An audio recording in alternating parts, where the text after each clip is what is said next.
the mercy that we receive must become also the mercy that we should share to others.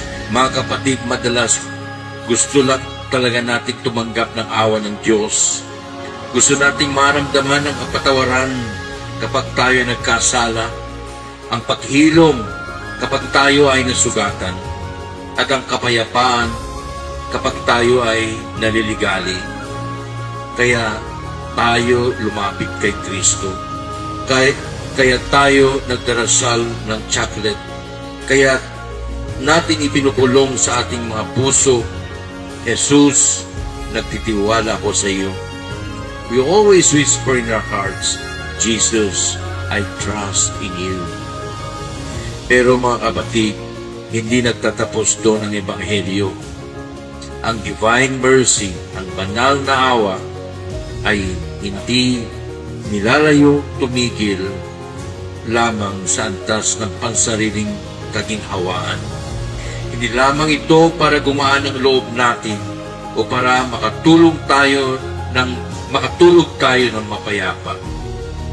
So mga kapatid, ang awa ng Diyos ay hindi lamang para damhin.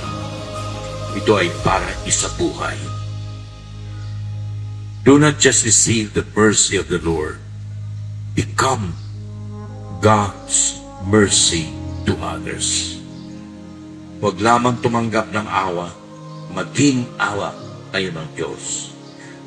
Huwag manatili sa pagdududa, lumago sa pananampalataya. Ang tanong ay hindi maway ng Diyos. Ang tanong ay ito, magiging daluyan ba ako ng awa ng Panginoon? Sapagkat ang mundo ay hindi lamang nangangailangan ng mga deboto ng divine mercy.